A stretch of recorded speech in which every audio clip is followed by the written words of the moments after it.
Miss Lucille, please don't go inside yet. Clover's hand closed around my wrist before I'd even reached my own front door. Her grip was gentle, but it stopped me cold. Come with me first. Don't let Hollis see. I stared at her. 20 years. Clover had worked in this house for 20 years, since before my husband Orrin passed, since my son was barely 12 years old, and still leaving his shoes in the middle of the hallway, no matter how many times I asked. In all that time, I had never once seen her look the way she looked right now. What's happened? I kept my voice low. I've been trying to find the right moment for weeks. Her eyes were steady, but her hands weren't. I've run out of time, please. You can be angry with me later, but come with me first. From inside, I could hear Hollis, his voice carrying that particular nervous energy he gets before something important, cheerful, and just slightly too loud. He was probably adjusting his collar for the 10th time without realizing he was doing it. Orrin used to do the exact same thing. I let go of the doorframe. Show me. We took Clover's car. She drove, and I sat in the passenger seat, pressing my palms flat against my knees because I needed something to hold on to. It was a beautiful morning. Early June, the world green and gold. The kind of day that makes you believe good things are still possible. I'd woken up thinking today would be the happiest I'd felt since the morning of Orrin's funeral, when everything was still a kind of numb. I had a lavender dress hanging on the back of my bedroom door, the color Orrin always said looked best on me. I hadn't put it on yet. Tell me, I said. Clover kept her eyes on the road. 6 weeks ago, I was straightening the front hall. Hollis and Veda had been at the house for dinner the night before. She left her cardigan on the chair by the door. A pause. There was an envelope in the pocket. I wasn't looking through her things. It fell when I lifted the cardigan. What was on the envelope? It was addressed to Veda Ashby Pryor. She said it carefully, letting me hear both names. Not just Veda Pryor, Veda Ashby Pryor. I turned that over. Veda had told us her name was Veda Pryor, that her parents were from Ohio, that she'd moved to Charlotte 6 years ago for a fresh start, which was a phrase she used often, fresh start, and we'd never thought to press on what she'd needed a fresh start from. Ashby, I said. I looked it up. It took me 3 days and I felt foolish doing it, but I kept thinking about you and Hollis and I couldn't leave it alone. Clover's jaw tightened. There's a Veda Ashby in the county records, a home on Dunmore Street 4 miles from here, bought 2 years ago. The co-owner listed is a man named Pruitt Ashby. The name landed in my chest like something dropped from a height. Her husband? Not legally, but they share the name, and they share that house. She glanced at me briefly. I drove past twice before I let myself believe it. Her car was there both times, parked in the driveway of a house she has never once mentioned to either of you. I said nothing. I was thinking about the first Sunday dinner Veda had come to 18 months ago, how she'd admired every corner of the house, not gushing, nothing so obvious as that, but precise, specific. How she'd asked careful questions about the catering business, about the property value in this neighborhood, about how Orrin and I had structured the ownership before he passed. I'd thought she was thorough. I'd thought that was a quality worth admiring in someone who was going to be part of this family. I had been such a fool. Clover turned onto a street I didn't know. Quiet, older homes, the kind of neighborhood where nobody locks their cars, and kids leave bikes on the lawn without worrying. She slowed to a stop half a block from a pale green house with white shutters. A child's wagon sat overturned in the side yard. Modest, clean, lived in. That's the house, she said, Dunmore 412. I looked at the mailbox, Ashby, black letters on white. Something inside me went very still. She came here this morning before going to the venue, Clover said. I followed her from Hollis's apartment. I think she came to say goodbye. She checked the time, before the ceremony. We waited. I watched the house and thought about all the dinners I'd made, all the Christmases. The afternoon, Veda had sat with me on the back porch, and I'd told her things about Orrin, that I hadn't told anyone since the night he died, because she had this way of asking that made you feel heard, and I had genuinely believed, that she cared about the answer. At 7:18, the front door opened. Veda stepped out in jeans and a loose sweater, her dark hair pulled back in a ponytail. Nothing like the polished, composed woman who came to our home. She moved like someone entirely comfortable, like a person who belongs somewhere, and she belonged here, in this house, on this ordinary street that had nothing to do with my son. A man appeared in the doorway behind her, mid-30s. The kind of face that might have been handsome before exhaustion settled into it permanently. He watched her the way people watch someone they love and are terrified of losing at the same time. And he said something I couldn't hear from the car. She turned back and answered, quick, firm, and then she stepped close and kissed him. Not a polite kiss, not performance, the kind of kiss that belongs to years of shared history. I pressed my hand over my mouth. Then a small figure appeared at the man's hip. A little girl, maybe 4 years old, in yellow pajamas, rubbing her eyes with one fist and clutching his jeans with the other. "Mommy," the word carried clear in the morning quiet. "Mommy, where are you going?" Veda crouched down and gathered the little girl close. She held her for a long moment, her face pressed into the child's hair. "Just for today, sweetheart," she said. Her voice was soft, entirely different from any voice I had ever heard her use with us. "I'll be back tonight, and everything will be different." The man, Pruitt, looked at the sky. His hand rested on the child's back, but his face was the face of someone who had made a decision he'd known was wrong from the moment he made it and had long since run out of ways to unmake it. Veda stood. She touched his face once, brief, and walked to her car at the curb without looking back. She drove away. I sat in that passenger seat for a moment and could not move. "The little girl," I finally said. "Her name is Della," Clover said quietly. "I found a birth announcement 4 years ago last March. Father listed as Pruitt Ashby, mother listed as Veda Ashby." My hands were trembling. I pressed them flat against my knees. It didn't stop anything. "We need to talk to him," I said. "Before the ceremony, I need to hear it from him directly." Clover nodded. She waited until Veda's car had rounded the corner and disappeared entirely. Then she pulled forward, circled the block, and stopped in front of 412 Dunmore Street. I got out before I could think too hard about it. I knocked. The man who answered looked at me with blank confusion. He had Della on his hip. She was still in her yellow pajamas, watching me with the clear, open curiosity of a child who doesn't yet understand when something is serious. "Can I help you?" he said.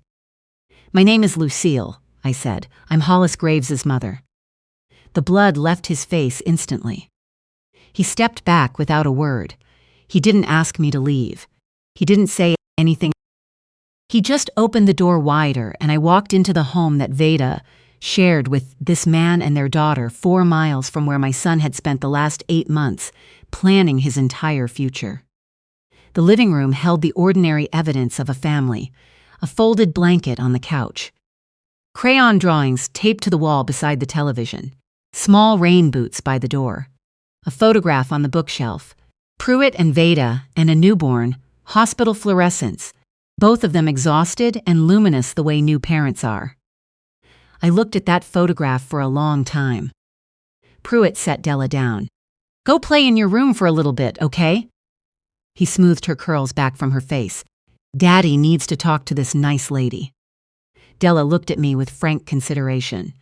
"Are you a grandma?" she asked. The question nearly undid me entirely. "Yes," I said, "I am." She nodded, satisfied, and padded off down the hallway. Pruitt sat on the edge of the couch. He looked like a man who had been bracing for this moment for a long time, and was still somehow surprised it had arrived. "I'm sorry," he said before I could speak. "I want you to know that first. Whatever you think of me, I am sorry." "Tell me everything," I said. "I have less than an hour." It came out in pieces, the way terrible things do. He and Veda had been together for 6 years. Della was theirs. 2 years ago, his business had failed and they'd borrowed heavily from private investors, who had since made their intentions around repayment very clear. The number he named was specific and large, and I understood immediately why a family with real estate assets and established finances might look to someone desperate enough, like a solution. "She found an article about your family," Pruitt said. "After your husband passed. About your son continuing the business. She started researching." He rubbed his face. "She said she would marry him, access joint accounts once they were established, clear what we owed, and be out within a year. A quiet divorce. She said no one would really get hurt. She targeted Hollis deliberately, before she ever met him.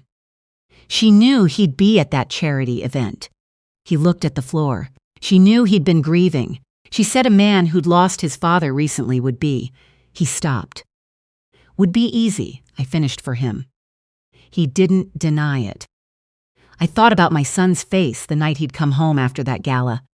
The way he'd talked about Veda, disbelieving, almost shy, like he couldn't quite accept that something so good had walked into his life so unexpectedly. Orrin had been gone not even 2 years. Hollis had been so quietly, steadily lonely. She had known exactly what she was working with. "The people you owe," I said. "If this falls apart, what happens?" Pruitt's hands tightened in his lap. "They know where Della's preschool is. They've made that specific." He stopped. "I'm not saying that to justify what we did. I know there's no justification. But I need you to understand we were afraid. Genuinely afraid. And fear made us choose something I've known was unforgivable since the night Veda first explained the plan. And you went along with it anyway." He didn't answer. He didn't have to. I stood up. My legs were steadier than they had any right to be. "I need 2 things. Documentation. Whatever you have, records, photographs, anything that proves what she's done. And I need you at Grace Community Church before the ceremony ends." He looked up sharply. "I can't walk in there and—" "Your daughter will be safe. I will personally guarantee it." I held his gaze. "But my son deserves to hear this from more than just me. He deserves to see it. He won't believe my word alone. I know him well enough to know that." I paused. "Will you come?" Della was singing something to herself down the hallway. Something cheerful, untroubled. "Your son seems like a decent man," Pruitt said finally. "From what I've read, what Veda told me." "He is," I said, "which is exactly why I'm standing in your living room." He went to the bedroom and returned with a folder. I didn't open it there. I took it, walked to the door, and gave him the address of the church. "Be there before 11, I said. "Side entrance off the parking lot. Bring Della." He looked at me, uncertain. "Bring her?" "Children belong with their parents," I said. "Both of them." The drive to the church was 23 minutes. I kept the folder on my lap and my hands on top of it, and I watched the town where I'd lived for 35 years pass by the window and thought about all the ways a place can look entirely unchanged on the surface, while something underneath has rotted completely. Clover didn't speak. She has always known when silence is the only useful thing. My phone buzzed, a text from Hollis. "Mom, where are you? People are asking. Are you okay?" I wrote back, "On my way. Everything's fine. Save me the front row." The church was full when we arrived. Grace Community always looked beautiful in June, the windows throwing colored light across white arrangements. Everyone in their best. I walked in and smiled at everyone who greeted me and said, "Yes, beautiful day." Isn't it a beautiful day? And I carried the folder under my arm like it was a bulletin. I found Hollis in the side room where he'd been waiting. He looked handsome and frightened and so much like his father on our wedding day that I had to stop in the doorway and breathe for a moment before I could cross the room. "Mom," he came toward me and hugged me hard. I was starting to worry. "I know, I'm sorry. I held on a beat longer than usual. How are you feeling?" "Like I'm about to step off a ledge." He laughed a little. "Good ledge, though. Good terrified." I pulled back and looked at his face carefully. I wanted to keep this version of him, still whole, still certain. In an hour, I would look back at this moment and grieve it. "Hollis," I said, "whatever happens today, and whatever you feel about me afterward, I need you to know I love you. Every decision I make comes from that. Every single one." He looked at me strangely. "Mom, you're scaring me a little." "Good," I said, and cupped his face the way I had when he was small. "Hold on to knowing I love you, okay? Just hold on to that." "Okay," he said slowly, "okay." I left before he could ask me anything else. I sat in the front pew and watched the ceremony begin. The processional, the bridesmaids. The congregation settling into that particular held breath quiet. Then the doors at the back opened and Veda appeared, and she was genuinely beautiful. I will give her that freely. She walked toward my son, and her face showed nothing but joy, complete and luminous, and I watched her and thought, "You are very good at this. You have been doing this your whole life." Hollis's face when he saw her, that pure, unguarded love that I'll carry for the rest of mine. Once, just once, Veda's eyes flicked toward the side entrance at the back of the church. A quick check, then back to Hollis, and the mask sealed itself seamlessly back into place. She can feel something is wrong. She just doesn't know what yet. When the moment came, I was ready. If anyone here knows of any lawful reason why these two should not be joined in marriage, speak now or forever hold your peace. I stood up. The sound of my chair scraping against the floor echoed through the entire sanctuary. 200 heads turned. I felt the wave of it. The confusion, the collective intake of breath, the silence of a room that has just realized something is happening that wasn't in the program. I object. My voice didn't shake. "I'm deeply sorry, but I cannot let this go forward." The noise that went through the room was like a seam splitting. Hollis turned to me. "Mom." His voice was like something breaking. "Mom, what are you?" "I love you," I said, "and I need you to hear what I'm about to say." Veda's composure lasted perhaps 4 seconds longer than it should have. Then, "Mrs. Graves, this is not. You can't." Her voice climbed. "Whatever you think you know, this is not the time." "Your name is Veda Ashby," I said, clearly, loudly, so that every person in that room could hear me. "Not Veda Pryor. You share a home on Dunmore Street with a man named Pruitt Ashby, and you have for years. You have a daughter with him. Her name is Della. She is 4 years old." The silence that followed was total. Hollis looked at me like I had become a stranger. "Mom, that's not possible. We've been together 18 months. She would never." "She researched our family before she met you," I said. My voice held because it had to. "She chose that charity gala because she knew you would be there. She planned this from the beginning, Hollis, to establish access to our accounts and use them to pay off debts that existed long before she ever knew your name." "That is a lie." Veda's voice had gone from panic to cold, the kind of cold that descends when desperation has nowhere left to go. "Your mother is trying to ruin this because she never wanted you to move on after your father. She's been threatened by me from the beginning, and this is..." I heard the side door open. Everyone turned. Pruitt walked down the center aisle with Della's hand in his. She had changed into a yellow dress. Someone must have helped her before they left, and she was looking around at the flowers, the candles, the soaring ceiling, with the pure, uncomplicated wonder of a child who thinks she's arrived somewhere wonderful. Then she saw Veda at the altar. "Mommy!" Her voice rang through the entire church, bright and certain and completely innocent of everything. "Mommy, you look so pretty." Whatever had been holding Veda together simply stopped. The congregation erupted. Gasps. Someone said, "Oh my God," near the back, loud enough to carry. And Hollis stood at the altar, and I watched the color drain from his face as if a drain had been opened somewhere below him. Pruitt stopped at the base of the altar steps. He looked at Veda with something that wasn't quite anger. It was more like the grief of someone who has made a choice and has been living with it every day since. I have documentation, he said, his voice rough but controlled. Legal records, property records, a birth certificate. He looked at my son. I am sorry. I want you to know that I am genuinely sorry. Hollis hadn't moved. He was looking at Veda, only Veda.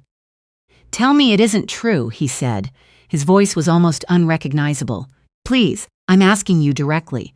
Tell me this isn't real. Veda opened her mouth. And nothing came out. She looked at Hollis for a long moment, and for just a second, just one, I thought I saw something real on her face, something that wasn't strategy. Then she looked away. In that turning away was everything my son needed to know. He sat down on the altar steps. In his wedding suit, in front of everyone, he just sat down because his legs gave out. His best man stepped forward immediately and put both hands on his shoulders and stood there, which was exactly right. I went to my son. The officiant found his voice and said the ceremony could not continue. 2 officers who'd been waiting in the vestibule. Clover had made that call before we'd left Dunmore Street, walked quietly up the aisle and spoke to Veda in low voices. She left without making a scene. Whatever else I thought of her, she left with some dignity. Della, confused and starting to cry, went to Pruitt. He held her and murmured something that settled her. He looked at me once over her head and nodded. I nodded back. The guests filtered out slowly, quietly. An old friend of Oren's paused beside me and said, very softly, "You did the right thing." He would have said the same. I couldn't answer. I just pressed my hand over his and looked at the altar flowers. When the church was nearly empty, Hollis and I sat together in the front pew. He'd been crying. He wasn't anymore. He was past tears into the hollow quiet that comes after. "How long did you know?" he asked. "Since this morning. Clover found the first thread 6 weeks ago and spent the time confirming it before she came to me." He was quiet for a while. "Why wait until the ceremony? Why not tell me privately?" "Because you wouldn't have believed me," I said honestly. "If I had called you last night with what I knew, you would have defended her. You would have said I was overprotective, that I'd never really given her a chance, that I was having trouble letting you go." I looked at him steadily. "And maybe some part of you would have married her anyway to prove you trusted your own judgment over mine. I know you, Hollis." He sat with that. "I got a call on the way here," he said finally, "from a colleague who's been trying to tell me something was off about Veda for months. I dismissed it every time. I told her she didn't know Veda the way I did." His voice broke slightly on the last word. "She called 3 times this morning, and I sent it to voicemail." "You loved her." "I loved who I thought she was." He paused. "Is that the same thing?" I thought about Oren. About 32 years of loving someone who was exactly who they appeared to be, who never had a hidden room in him, who was the same man in private that he was in every other room. I thought about how you can't fully appreciate that kind of love until you understand it is not something you can take for granted. "Not the same thing," I said, "but it will feel like it for a while. That's all right." Hollis leaned over and put his head on my shoulder, the way he hadn't since he was a teenager. I put my arm around him and held on. "I would have been awful to you," he said quietly. "If you'd told me sooner, I would have said terrible things." "Probably," I agreed. "You knew that, and you still showed up this morning." "Hollis, you're my son." I pressed a kiss to the top of his head. "It's in the terms." He made a sound that was almost a laugh. I held on to it with both hands. 3 months later, the catering business was running well, and Hollis had moved into a new apartment with better light than the old one, which felt meaningful even if I couldn't have said exactly why. He was seeing a counselor twice a week. He called every Sunday, and by October, he was calling on Wednesdays too, just to talk the way we used to when he was in college and hadn't yet learned that adulthood meant pretending you didn't need that. Veda accepted a plea arrangement. 5 years of probation, fraud charges, mandatory restitution. The investigation that followed her case uncovered enough about the investors who'd been threatening Pruitt and Della that several men were arrested before Thanksgiving. Pruitt cooperated fully with authorities and received leniency in recognition of it. He sent me a handwritten note, which I keep in the left-hand drawer of my desk. You had every reason to let the consequences fall where they would. Instead, you made sure my daughter was safe. I will carry that for the rest of my life. I think about Della sometimes. The yellow pajamas. The way she'd looked up at me and asked, with total seriousness, whether I was a grandma. She didn't choose any of this. She never will. The choices that shaped her life before she was old enough to make her own. That's the weight that settles on me sometimes in the quiet. Clover received a raise significant enough that she told me I was being completely unreasonable, which is how I know it was right. She eats Sunday dinner with us now, sits at the head of the table with her coffee, argues with Hollis about college football with a passion that neither of them can fully justify. She is family. She has been family for years. We simply made it official. I look at Oren's photograph every morning when I come downstairs. I say the same thing I've been saying since the week he passed, which is simply, I'm managing. Most mornings, by the time I've finished saying it, it's true. My instincts told me something was wrong the very first time Veda sat at my dining room table and cataloged the room with her eyes, while she asked careful questions about our assets. I set those instincts aside because my son was happy, and happiness in a grieving house feels like something you protect at any cost, even the cost of your own good judgment. Don't do what I did. Don't spend 18 months talking yourself out of what you already know. The truth doesn't need your permission to be true. It only needs someone willing to say it out loud, even when saying it feels like detonating something you love. Even when the person you're protecting doesn't yet understand that they need protecting. Even when every guest is already seated and the flowers are already perfect and the organ has already begun. One moment of painful truth is always better than a lifetime built on a lie that was going to surface, eventually regardless. Speak, even when your voice shakes, especially then. Because the hardest love is the kind that chooses truth over comfort, that risks the relationship to save the person, that stands up in a room full of people and says the thing nobody wants to hear, and bears the cost of it quietly, without asking to be thanked. That's the love Oren always showed me. That's the love I tried, imperfectly and late, to show our son. And I would do it again, every time, without hesitation. Because some things are worth the breaking, and the people we love are worth every hard, necessary, honest word.